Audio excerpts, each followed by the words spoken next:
नमस्कार, मैं हूं प्रेम शंकर सिंह और आप देख रहे हैं मन कही। बिहार चुनाव के मैदान से एक बड़ी खबर है मेरे पास। एनडीए में सीट बंटवारा हो गया है, यानी कि जो 5 पार्टियां हैं वो कितने सीटों पर चुनाव लड़ेंगी इसका फैसला हो गया है। बिना देरी का मैं सबसे पहले वो आंकड़ा मैं आपको बताता हूं कि किसको कितनी सीटें मिलने जा रही हैं जिस पर वो चुनाव लड़ेंगी। सबसे पहले मैं बात कर रहा हूं बीजेपी की। बीजेपी करीब 102, 103 से लेकर 105 और 6 सीट पर चुनाव लड़ सकती है।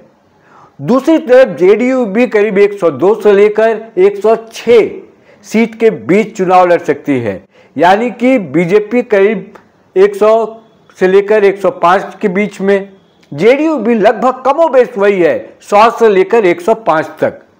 यानी कि ये दो पार्टियां अगर दोनों को जोड़ लिया जाए तो 210 के आसपास ये सीटें ले रही हैं एनडीए के अंदर।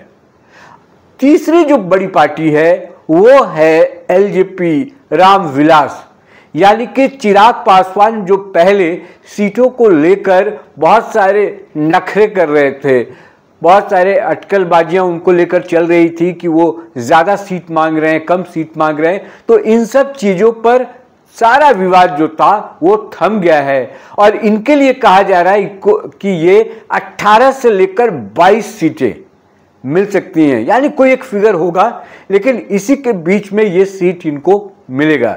यानी कि अब 230 के आसपास का ये आंकड़ा हो गया। बचा अब 13 सीट। अब इन 13 सीटों में 2 पार्टियां हैं, एक जीतन राम मांझी है, एक उपेंद्र कुशवाहा है। इनको भी लगभग 5-6 के आसपास सीटें मिलने वाली हैं। यानी कि एनडीए में जो सीट बंटवारा होना था वो लगभग तय हो चुका है, बस औपचारिक ऐलान बाकी है, वो जल्दी हो जाएगा। एनडीए में सीट को लेकर अब किसी तरह का कोई गतिरोध नहीं है। जेडीयू अध्यक्ष, बीजेपी अध्यक्ष, तमाम जो बड़े नेता हैं एनडीए के, सभी ने माना है कि हमारे यहाँ सीट को लेकर, सीट बंटवारे को लेकर जो भी अटकलबाजियां चल रही थी उस पर विराम लग गया है, हमने तय कर लिया है। अब देखना है कि हम इसको ऐलान पूरी तरीके से कब करते हैं। हालांकि सवाल पूछने पर जो बीजेपी के अध्यक्ष हैं उन्होंने कहा कि भाई 3 महीने पहले ही थोड़ी ऐलान कर देंगे, तय हो गया है, सब कुछ ठीक है। चिराग पासवान पर भी सवाल जब किया गया तो कहा गया कि चिराग पासवान भी मान गए हैं, उनको भी पता है, क्योंकि एक पिछले दिनों एक खबर आई थी कि बीजेपी के तरफ से आला कमान, जो बीजेपी का आला कमान है, वहाँ से डांट पड़ी थी कि भाई ये क्या है और ये किस तरह की हवा चल रही है चिराग पासवान को लेकर या आपकी पार्टी को लेकर, इस पर विराम लगाइए। उसके बाद से चिराग पासवान थोड़ा पॉजिटिव हो गए, नहीं तो इससे पहले वो 243 सीटों पर लड़ने की बात, बाकी और भी जन सुराज पार्टी से उनकी जो नज़दीकी बढ़ रही थी उसको लेकर प्रशांत किशोर बहुत तारीफ कर रहे थे। पप्पू यादव ने यहाँ तक कह दिया था कि प्रशांत किशोर को यह अनाउंस कर देना चाहिए कि उनका सीएम चेहरा चिराग पासवान होंगे, तब हो सकता है कि चिराग पासवान वहाँ चले जाएं। ये सब चीज़ें हो रही थी। अगर आपको याद होगा 2020 की मैं अगर बात बताऊं कि 2020 में एनडीए में सीट बंटवारा कैसे हुआ था, तो उस समय करीब 110 सीटें बीजेपी को मिली थी, मैं 2020 की बात बता रहा हूं, और 115 सीटें जेडीयू के पास थी। फिर इनके साथ 2 पार्टियां मिली, एक वीआईपी और एक हम। तो हमको जो भी 5 सीटें देनी थी वो अपने कोटे से जेडीयू ने दी, और जो वीआईपी को 11 सीटें देनी थी बीजेपी ने अपने कोटे से दी। तो फिर ये जो 110, 115 से ये घटकर आ गए और तब चुनाव लड़ा गया था। याद होगा आपको कि चिराग पासवान एनडीए छोड़कर खुद चुनाव लड़े थे करीब 135 सीटों पर। सीट तो नहीं जीत पाए थे वो, लेकिन एनडीए का उन्होंने बहुत ज़्यादा नुकसान किया था।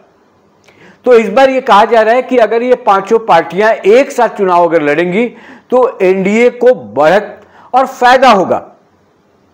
पिछली बार चिराग पासवान ने जेडीयू को, खासकर एनडीए को अगर पूरा कुनबा जोड़ लें तो बहुत ज्यादा नुकसान इन्होंने पहुंचाया था, वो नहीं होने वाला है इस तरफ।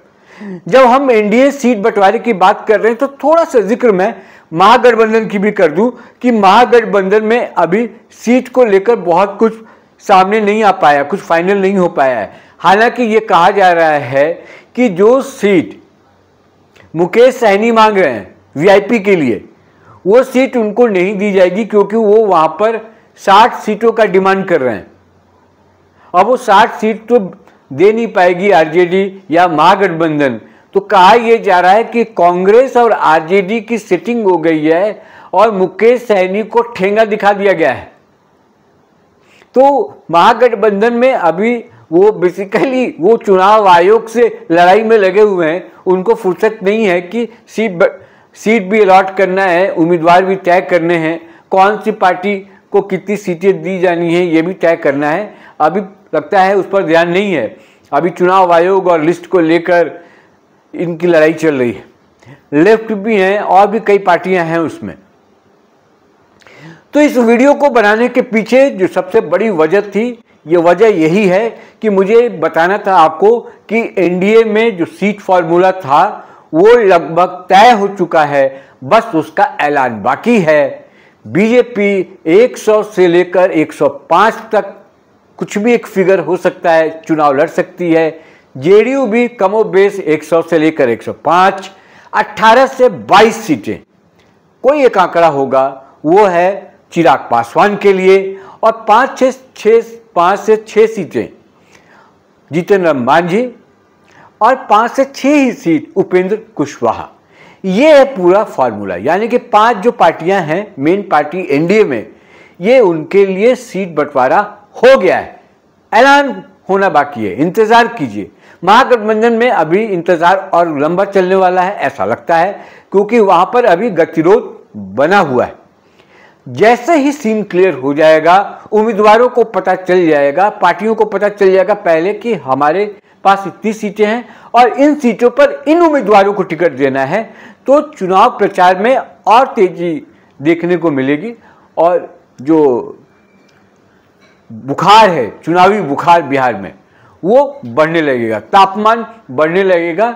और अभी क्योंकि सिर्फ आपको जन सुराज पार्टी मैदान में दिख रहा होगा, उसके बाद जब बीजेपी, जेडीयू, तमाम 5 पार्टियां उधर और इधर से जो महागठबंधन की पार्टियां हैं वो जब मैदान में आएंगी, तब रौनक और बढ़ेगा, तब असल पता चलेगा फाइट क्या है। अभी जन सुराज वालों को लग रहा है या प्रशांत किशोर को यह लग रहा है कि चारों तरफ मीडिया में वही छाए हैं, हर जगह सोशल मीडिया पर वही दिखते हैं, तो उनको लगता है कि जन सुराज पार्टी ही एक पार्टी है जो सत्ता में आ सकती है। बाकी सब अभी खाली हैं, मतलब उनसे कोई उम्मीद नहीं है, जोश में है। हालांकि मैंने एक वीडियो बनाया था, आप देखिएगा मेरे वीडियो ऊपर जाके, कि दो तीन चीजें ऐसी हैं जो कि प्रशांत किशोर को चुनाव में हरा सकते हैं, जो गलतफहमियां हैं उनकी वो दूर कर देंगे। एक, महिला वोटर से नाराजगी, दूसरा जो वो जातिगत समीकरण को नहीं मान रहे हैं, वो मान रहे हैं कि जो मुद्दा वो लेकर आ रहे हैं, जिन मुद्दों के सहारे वो आ रहे हैं, उन्हीं मुद्दों के सहारे वो चुनाव जीत जाएंगे। तो खैर बिहार में ये बड़ा इम्पॉसिबल सा मिशन है, देखते हैं, चुनाव है, कुछ भी हो सकता है। लेकिन सबसे बड़ी बात कि एनडीए में सीट फॉर्मूला जो होना है वो तय हो गया है। किसको कितनी सीटें मैं बता चुका हूं। इस वीडियो को दोबारा देखिएगा पीछे करके, तो आपको समझ में आएगा। मुझे दीजिए इजाजत, फिर मुलाकात होगी किसी और मुद्दे के साथ। मन कही को सब्सक्राइब जरूर कर लीजिए। आज मुझे दीजिए इजाजत, नमस्कार।